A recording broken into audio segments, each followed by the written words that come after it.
I had a neighbor a few years ago who was your classic friendly neighbor.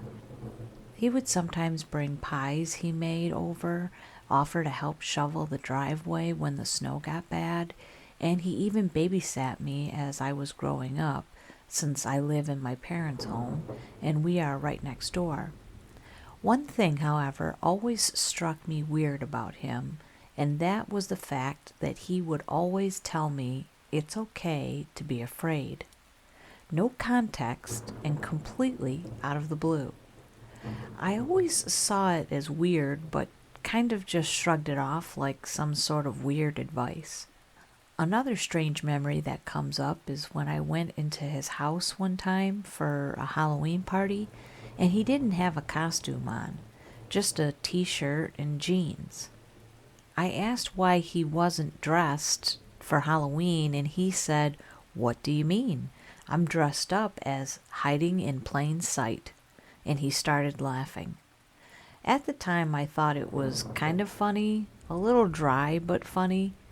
Before I walked away, he winked and said, "It's okay to be afraid," and disappeared into the kitchen. Again, kind of weird and out of context, but nothing too concerning.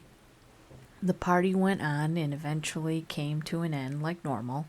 My parents and I were getting ready to head back home when our neighbor comes up to me and says, "Are you afraid of me?" I was kind of shocked at first because, well, who asks that? I responded, "Of course not."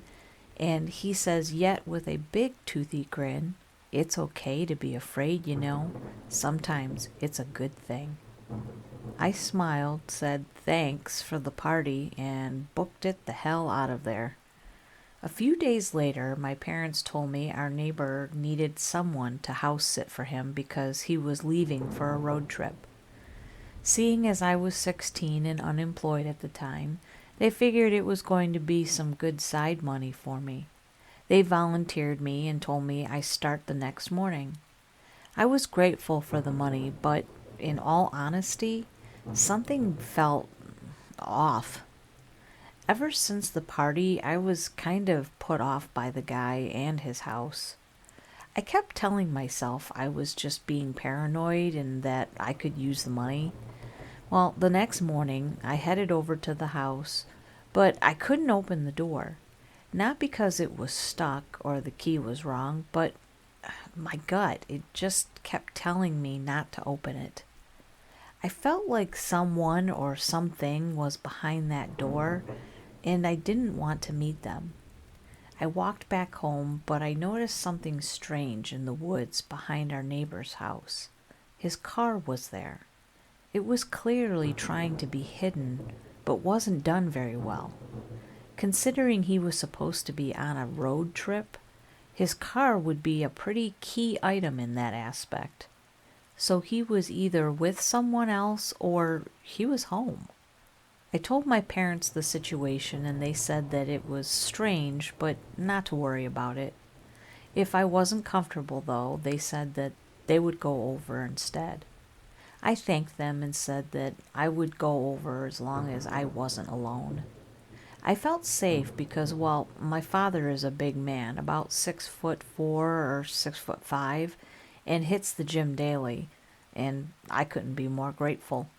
When we entered the house, everything seemed normal, but when we headed upstairs, we heard the front door close and lock. My father motioned me and my mom behind him, and then the neighbor came upstairs, but he looked like he had seen a ghost. He looked at us and said, "Oh, I thought only your son was taking care of the house." My father, I could tell, was filled with rage, and he began screaming at the neighbor, asking why he lied and wanted me to go over alone, to which he didn't respond.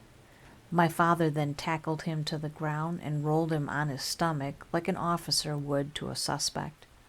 Our neighbor put up no resistance, and a box cutter fell out of his pocket. He remained silent for a while, and my mom called the cops. Suddenly he looked directly at me, opened his mouth, and said, "I knew you were here, but you left. Were you afraid?" I didn't respond, and my father told him to shut up until the police arrived, which he did.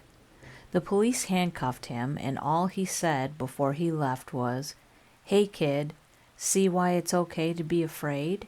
And he let out this sinister laugh, one of those choking on your own spit kind of laughs. This shook me to my core, and I couldn't stop shaking in fear on the walk home with my parents.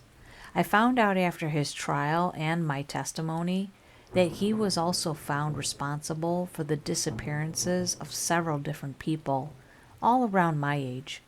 He wouldn't admit where he took their lives, but they were clearly all people he had known.